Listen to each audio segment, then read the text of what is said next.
Birababaje kandi biteye agahinda. Umwana w'imyaka 17 y'amavuko, umugabo w'imyaka 45 yamufashe ku ngufu. Uyu mwana bimuviramo ingaruka. Ibi byabereye mu karere ka Kayonza mu murenge wa Tonga. Ibi ngibi byarijije abanyarwanda benshi cyane. Uyu mugabo yakoraga akazi k'ubucuruzi, yari afite supermarket hano mu isantere, aho uno mukobwa yamuhahiraga umunsi ku munsi. Mwibuke yuko uyu mwana yafashe ku ngufu afite imyaka 17 y'amavuko. Umwana aje guhaha mu masaha ya saa moya za nimugoroba. Uyu mugabo amusaba ko yamuherekeza akamugeza mu rugo, bitewe n'uko yamubwiraga yuko imihanda atari myiza, yuzuyemo abagizi ba nabi. Mu kugera imbere rero atangira yikoreshwa ku mabere y'uyu mwana w'umukobwa. Umwana w'umukobwa akomeza amwiyama gake gake, barakomeza bageze imbere. Uyu mugabo atangira kumwizeza ibitangaza ko azageza kuri supermarket yiwe agafata ibintu byose ashaka, ndetse akabifata atishyuye. Uyu mwana w'umukobwa akakomeza abyanga, yanga ko bakorana imibonano mpuzabitsina. Uyu mugabo birangira amuhaye amafaranga angana n'ibihumbi 50 by'amafaranga y'u Rwanda. Uyu mwana yafashe mu ntoki, arongera aramusubiza, aramubwira ati ngiye ibintu uri kunsaba biragoye cyane, ntago nabikora, ndetse sinzi nuko babikora, ibi ngibi nge ntago mbizi. Uyu mugabo rero nibwo yakoreshaga agahato akasambanya uyu mwana w'imyaka 17 y'amavuko. Ubu ngubu akaba yashyikirijwe ubugenzacyaha RIB akurikiranwe icyaha cyo gusambanya umwana w'imyaka 17 y'amavuko. Ni mu gihe iki cyaha gishobora guhanishwa imyaka 30 iyo uwasambanyije byamugizeho ingaruka. Igifungo gishobora kwiyongera kikagera ku gifungo cya burundu. Umuvugizi wa RIB hano mu gihugu cy'u Rwanda, Murangira Thierry, yavuze ko uzakora icyaha n'igisa nacyo, ariyo mpamvu ishami ry'ubugenzacyaha RIB ryashyizweho kugira ngo rikurikirane abanyabyaha nk'aba ngaba n'abagizi ba nabi, ndetse n'abigize ibisumizi byo gufata abana batujuje imyaka y'ubukure ku ngufu.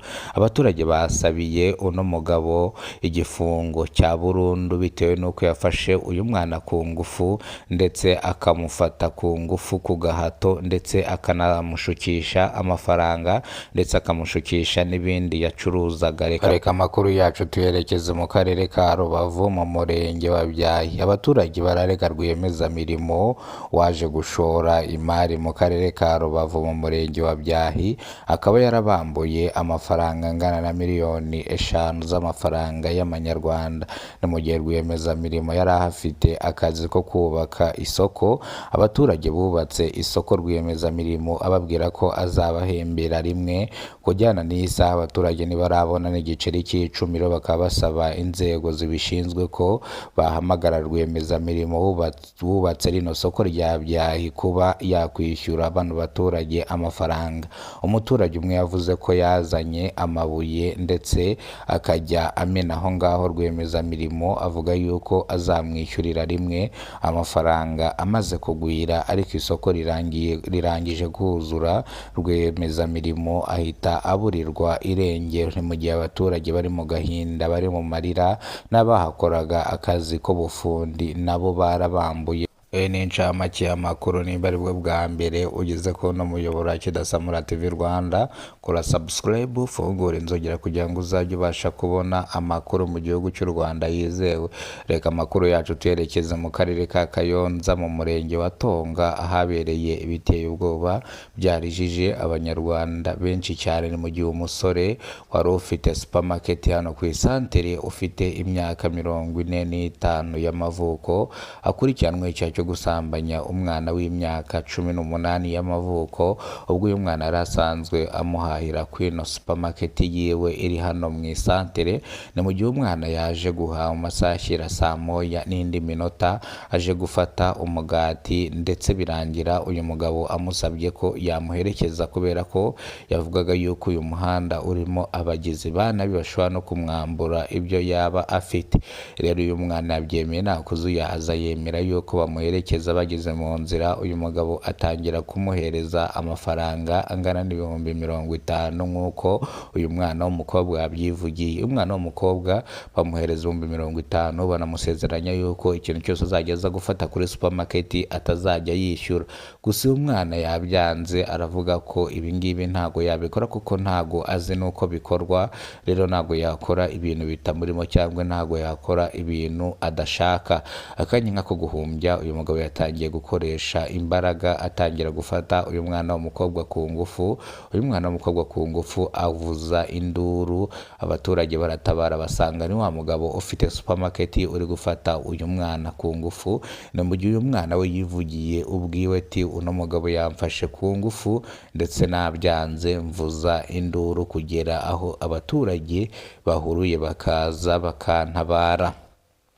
Ni mu gihe uyu mugabo yashyikirijwe ubugenzacyaha RIB akurikiranwe icyaha cyo gusambanya umwana utujuje imyaka y'ubukure.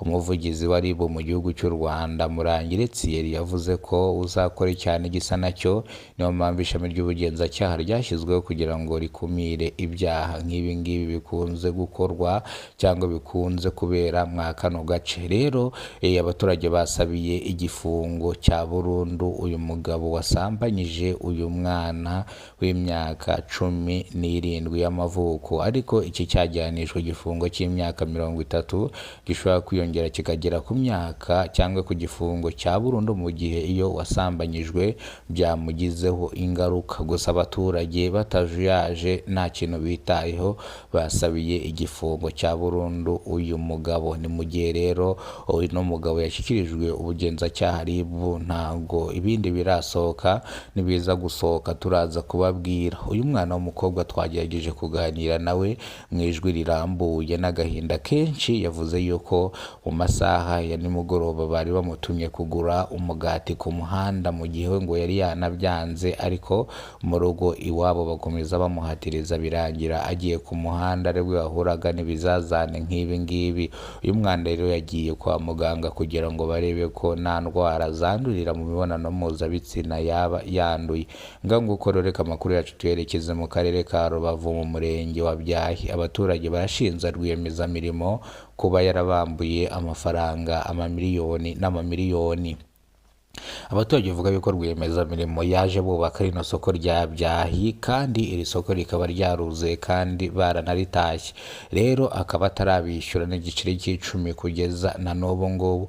Umuturage umwe avuga yuko yazanye amabeni agera mu 10 y'amabuye ayatura hano ariko bayakoresha, ndetse rwiyemezamirimo akamusezeranya yuko azamwishyura bidatinze, ndetse undi muturage nawe yazanaga umucanga amena aho ngaho rwiyemezamirimo avuga yuko azabishyurira rimwe, bidahwemye no kuvuga yuko n'abafundi bubatse rino soko ndetse n'abayede bambuwe. Amafaranga babonye ni aya mbere ariko ya kabiri barategereje baraheba.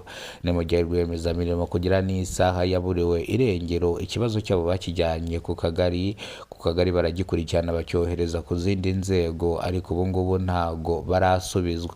Ni mu gihe rero basabye inzego z'ibanze, inzego zo hejuru kuba bakurikirana uyu rwiyemezamirimo akaza kuba akishyura amafaranga y'abaturage. Abaturage basabye ko mu gihe rwiyemezamirimo nk'uyu nguyu yaje mu karere kabo bakabaye bamuhereza amafaranga, akaza afite amafaranga, kubera ko ibingibi bikunze kumvikana mu duce dutandukanye tugize u Rwanda rwacu ko ba rwiyemezamirimo baza bagasiga bambuye abantu ndetse bakahita baburirwa irengero. Nguko rero amakuru nari nabateguriye nanga tuyasubikiye. Nimba aribwo bwa mbere ugeze kubona umuyoboro wa Kidasamura TV Rwanda, kora subscribe ufungure inzogera kugira ngo uzajye ubasha kubona amakuru mu gihugu cy'u Rwanda kandi yizewe. Kidasamura ni televiziyo y'igihugu cyacu cy'u Rwanda kandi icaho amakuru yizewe. Murakoze cyane, Imana